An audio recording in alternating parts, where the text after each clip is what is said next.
There is something many people misunderstand about separation. They think the story pauses. They think love waits in the same place it was left.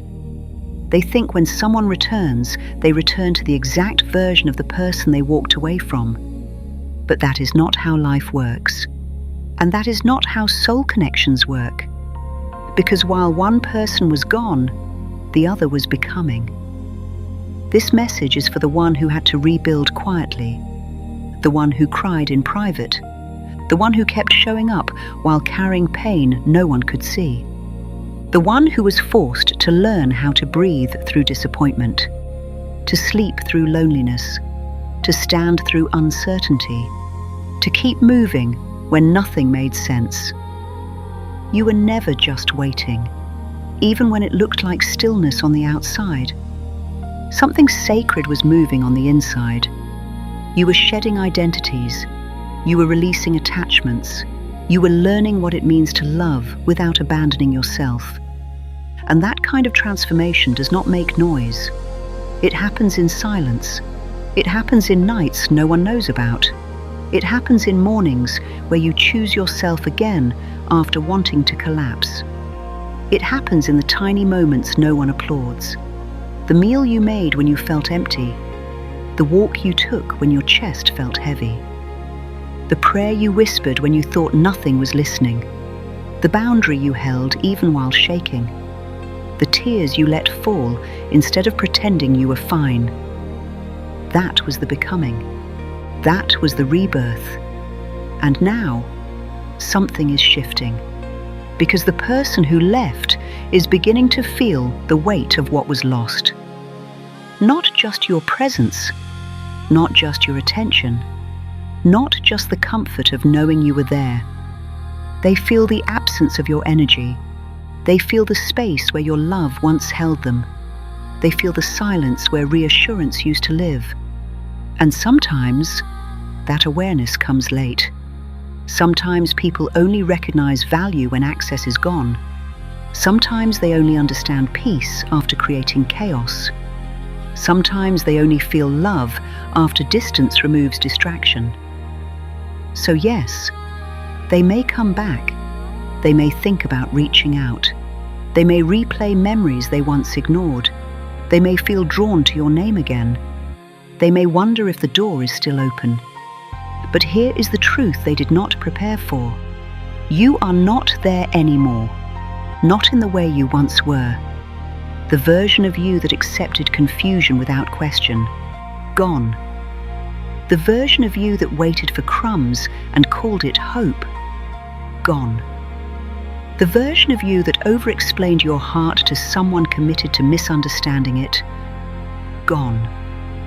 The version of you that made yourself smaller so others could feel comfortable. Gone.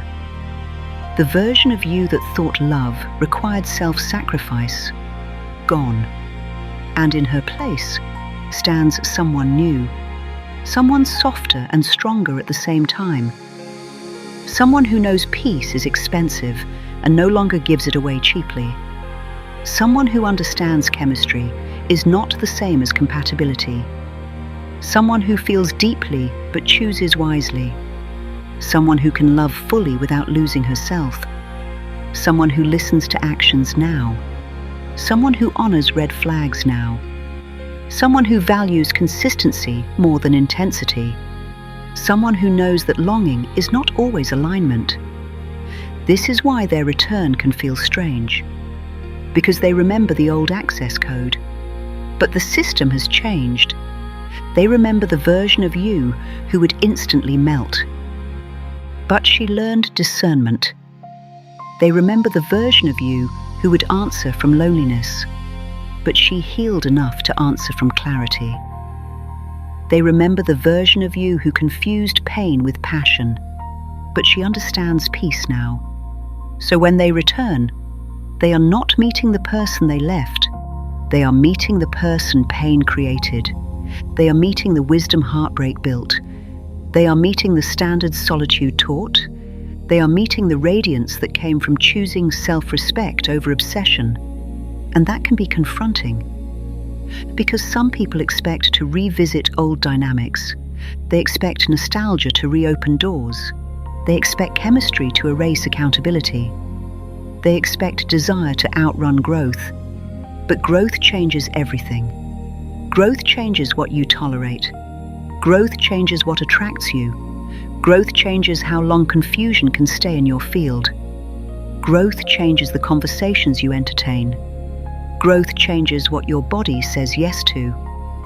Growth changes what your nervous system accepts as love.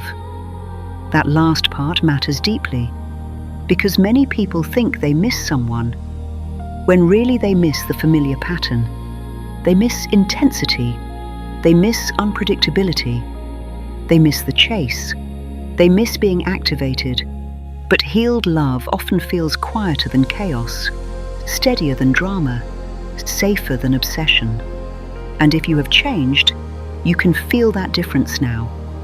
You can tell when something is real.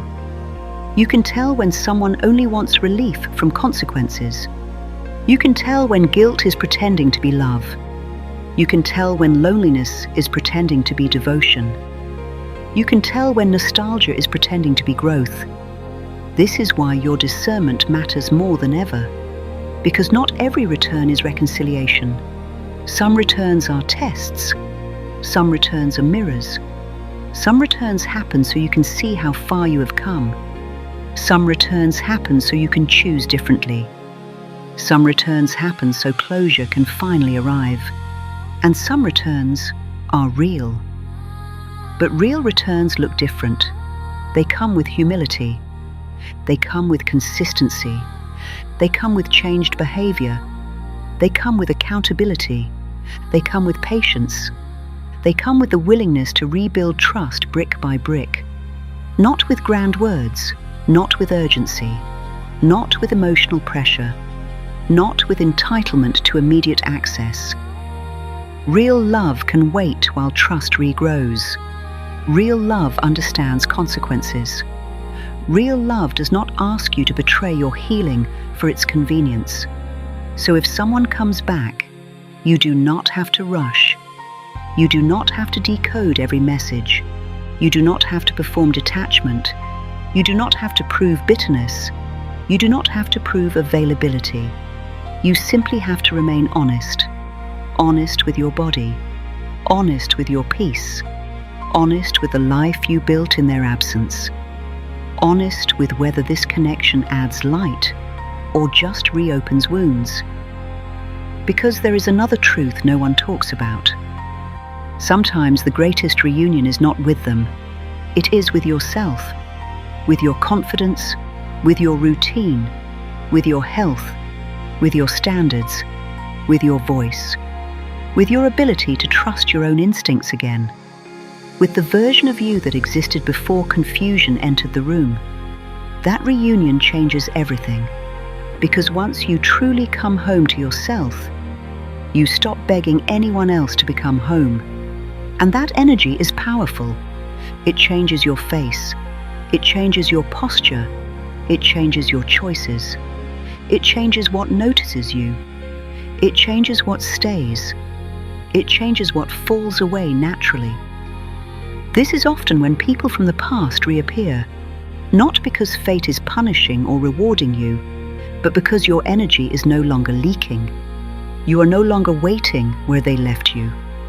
You kept becoming, and people can feel when someone has become more whole, even from a distance, especially from a distance. So if someone returns now, remember this: you are not the abandoned version of you. You are not the grieving version of you. You are not the confused version of you. You are not the desperate version of you. You are not the version of you who believed being chosen by another person determined your worth. You are the one who survived the silence. You are the one who built joy from scraps. You are the one who learned boundaries through heartbreak. You are the one who turned pain into wisdom. You are the one who became luminous in private. And whoever returns must meet that truth. Not the old story, not the old wound, not the old access.